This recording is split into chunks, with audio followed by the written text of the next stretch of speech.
The fall stated meeting of the Presbytery of West Virginia will be held on Saturday, November 12th at Davis and Elkins College in Elkins in the Miles Center for the Arts beginning at 10 a.m. with registration beginning at 9 a.m. In this video, you will find an overview and orientation to the work we will be about on the 12th. I'm Susan Sharp Campbell, Associate for Educational Ministry, and I hope this video will be helpful as you prepare to attend the meeting. If you haven't done so already, I encourage you to pause the video and download the advanced packet for this meeting. It was sent in an email on Wednesday, November 2nd, or can be downloaded from the Presbytery's homepage at www.wvpresbytery.org. Having downloaded it, you'll then be able to follow along as I walk through it. Please note that in preparation for the meeting, you do not need to print the entire packet. Only download it to a device that you will have with you in Elkins.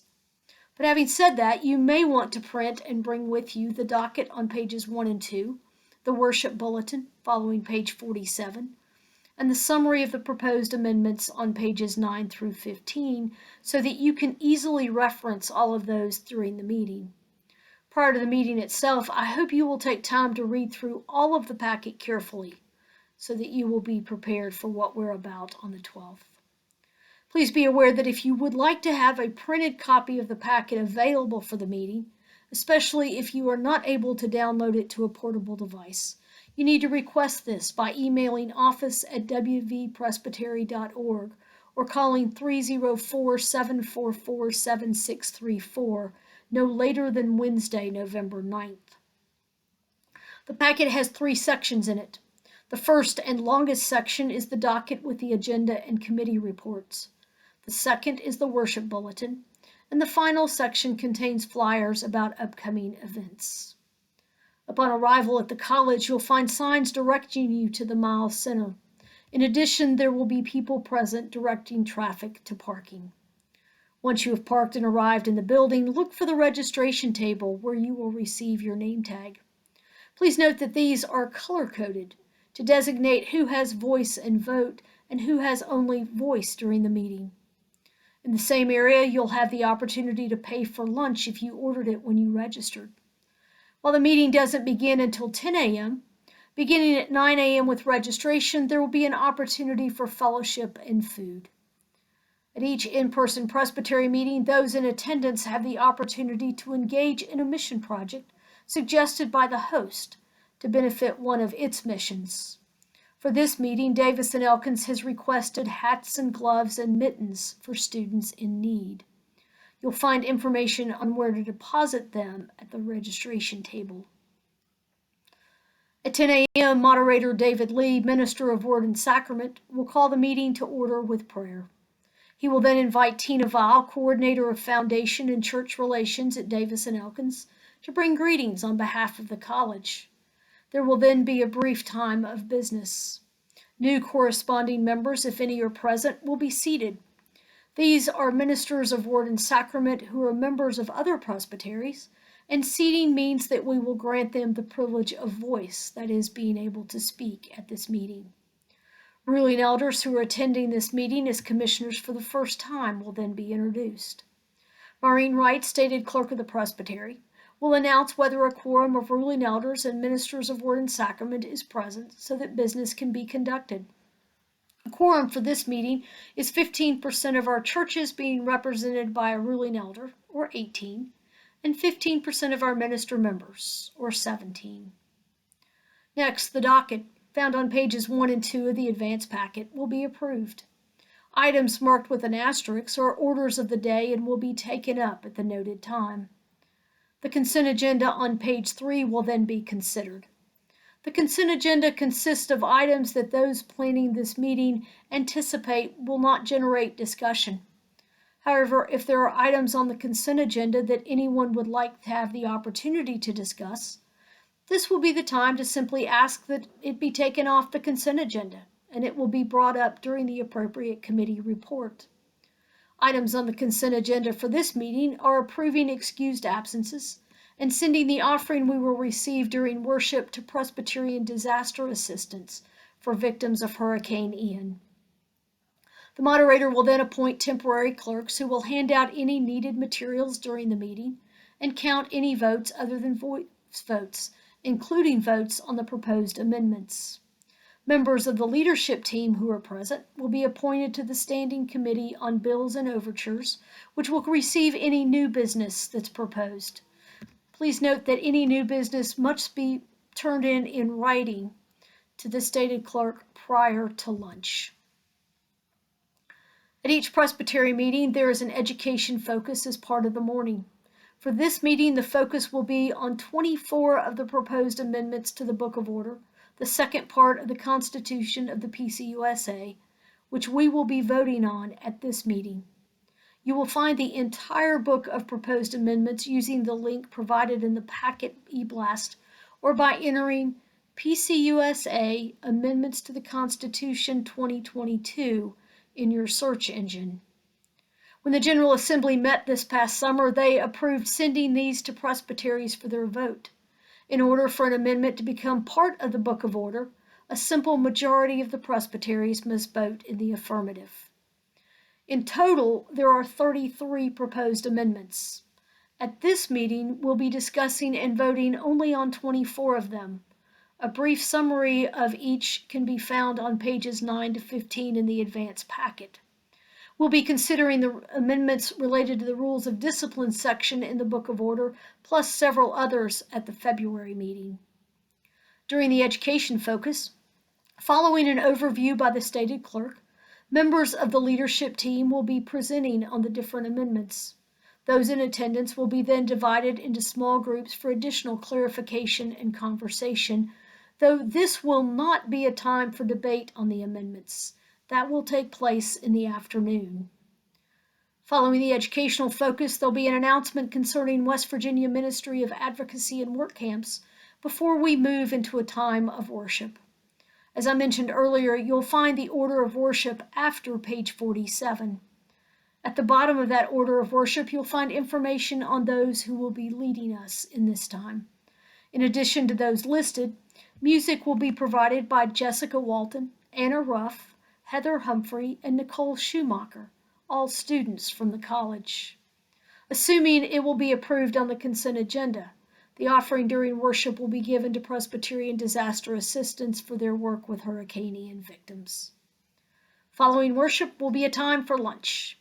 Directions will be shared before we leave the auditorium. When we reconvene after lunch, following prayer, we'll return to the business of this meeting with the stated clerk's report, which can be found on pages 4 through 8. There you will find where correspondence received has been referred, the recommendation for approval of excused absences, which is on the consent agenda, the list of churches who submitted their session records for review earlier this year, and the roles of officers, members of the leadership team, and minister members, and the registers of certified Christian educators and commissioned pastors. Clerks of session are reminded that they may enter their statistical reports beginning on December 2nd. On page 7, you'll find the procedural matters we'll be following at this meeting. These include principles of parliamentary law, courtesy to all, one item at a time, majority rule, respect the rights of the minority, justice for all, and partiality for none. Pretty much how to work and play with others as we meet together. As items are discussed, pro and con speakers will alternate with persons identifying the position supported. If you wish to speak on any matter, please go to a microphone, and when called upon by the moderator, introduce yourself with your name, your church, or your connection to the presbytery, and then address all of your comments to the moderator. It's a sign of respect. When one person has spoken on a pending question, all others wishing to speak will be heard before that person can speak a second time. Note, it takes special permission for someone to speak on the same question more than twice. Here you will also find provisions from the Presbytery's manual that guide us, including who has the privilege to speak and who has the privilege to speak and to vote. As part of the procedural rules, you'll find that the limitation for debating any motion is 30 minutes per main motion, with each speaker limited to 3 minutes per speech, although this provision must be approved by 2/3 of those voting on the 12th. If there is an item you wish to speak to, I encourage you to write your remarks down in advance to help keep you focused and within the time frame. Page 8 then references basic information regarding motions. At the conclusion of the stated clerk's report, we will be voting on the proposed amendments to the Constitution. It's at this time that any debate and discussion will occur. We will take up the amendments in the order found on pages 9 to 15, and we will vote using paper ballots. Following discussion and debate on a particular amendment, you'll be asked to mark your ballot for that particular amendment, voting only after discussion on it. As we gather for this meeting, we trust that the Spirit of God will lead us in discerning how to vote after we have heard the voices of each other and given the Spirit space. To vote for amendments without hearing the discussion might be seen as knocking the Spirit out of the conversation and discernment process. Once all the amendments have been discussed and voting is completed, ballots will be taken and counted by the temporary clerks. Next will be the report of Ed Thompson, our General Presbyter. It can be found on pages 16 to 19. Ed's written report highlights several transitions within the presbytery over the past several months. The final part of his report lifts up where he has connected with churches, pastors, committees, staff, presbytery, and others since the August presbytery meeting. Next, we'll move to committee reports, which have 2 sections usually. In the first section, you will find recommendations they are bringing to the presbytery to be voted on. The second section focuses on information about the ongoing work of the committee. Please note that when recommendations are brought from a committee, they do not need a second. The leadership team is the governing council of the presbytery, which discerns the vision for the presbytery and guides us in living it out. Their written report can be found on page 20. It provides information on their work around the annual evaluation of the general presbyter, the sale of the presbytery building, the focus of the education portion of future presbytery meetings, the plan for voting on the amendments, and looking toward a strategic planning process in the near future. The Nurture Committee report is found on pages 21 and 22. There you will find information on the Resource Center, which is now located at Bream Memorial Presbyterian Church in Charleston, the upcoming youth retreat, and concert with David Lamott. They will also have an announcement about the Presbytery's Festival of Faith coming up on April 1st, 2023. At the end of the report, you will find information on expanding your ministry toolbox courses, which are continuing education opportunities within the presbytery in 2023. Flyers on these are at the end of the packet. At this point in the meeting, there'll be time of good news from the pews. This is a time for ruling elders who are representing their churches as commissioners to this meeting to share one way in which their congregation is engaged in ministry and mission, so that other churches might glean ideas to take back to their sessions and congregations. If you or your session's ruling elder commissioner for this meeting and would like to share, please be prepared to do so. And again, remember to direct your remarks to the moderator using the microphone. Please note that this is not meant to be a time to advertise upcoming events. After good news from the pews, we'll return to committee reports with the Stewardship Committee, which can be found on page 23. There you'll find the report of the 2021 Financial Record Review. At this time, Rocky Poole, our financial administrator treasurer, will review the third quarter financial reports, which can be found on pages 24 through 30. The final pages of the Stewardship Committee report show what congregations have given in per capita and shared mission as of the end of the third quarter. The last financial page has to do with Bluestone Camp on page 34. The Committee on Representation, in its role as the committee that nominates people to serve on presbytery committees, will be recommending persons to fill open positions in the presbytery. These include the moderator-elect, members of the leadership team and committees for 2025, and where there are vacancies in other classes. These nominations can be found on pages 35 and 36. As we vote on these, there will be opportunity for nominations from the floor for these positions. If you would like to nominate yourself or someone else, you'll have the chance to do so. But be aware that anyone who is nominated must have agreed in advance to serve if elected. Jim Wilson, a ruling elder at First Presbyterian Church, Clarksburg, is one of our Synod commissioners. He will be updating us on the work of the Synod following their in-person meeting at the end of October. The Committee on Ministry report is next. You will find their written report on pages 37 to 35. It includes information on new session moderators in churches without pastors, a liaison to work on a church with a church in transition, mentors for commissioned pastors, events the committee has held, approval of covenants with commissioned pastors and temporary supply pastors. As part of their report, they will lead us in commissioning 2 ruling elders, Jim Musgrave and John Nelson, to serve as commissioned pastors.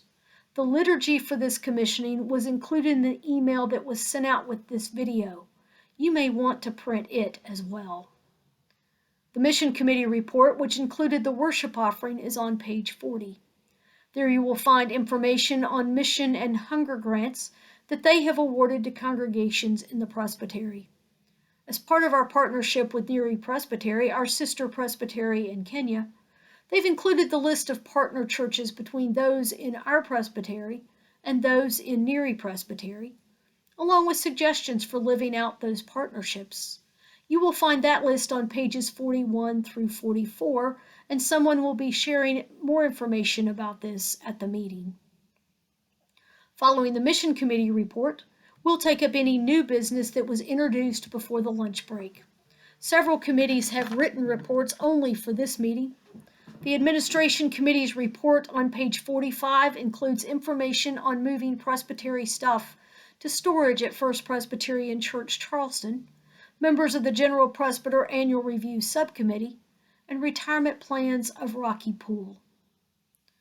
The Vocations Committee report on page 46 highlights their ongoing work with the Authorized Lay Preacher Commissioned Pastor Preparation Program participants, the examination of a newly commissioned pastor, review of ALP annual reports, and reauthorization to preside at communion as they provide random pulpit supply in 2023, and the committee's work to revise the McClinic Fund loans, and their ongoing support of inquirers and candidates.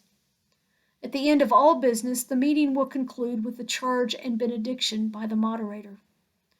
On page 47, you'll find an evaluation form. You may complete this form, complete the form that will be emailed to you following the meeting and send it to the Presbytery office, or find the evaluation on the website and complete it online. Any way is fine. Just please do complete it. It helps those who are preparing for future Presbytery meetings. Following the evaluation form, you'll find the second section of the advance packet, the Bulletin for Worship. As noted above, you'll want to have this where you can see it during the meeting. The final section contains flyers of upcoming events. You can find information and registration forms for a concert by David Lamott at Bluestone Camp and Retreat on Saturday, November 19th, as part of the youth retreat taking place there that weekend. Toolbox courses for 2023 with an opportunity to mark your calendars and save the dates. Information and registration for the Toolbox course in January on how to be a hybrid church. In this video, I've tried to hit the highlights of what will take place at the Presbytery meeting on November 12th, as well as lifting up the work of the committees. As mentioned earlier, I hope you will read the entire packet prior to the meeting so as to become familiar with the recommendations that will be brought and informed about the work of the Presbytery through its committees.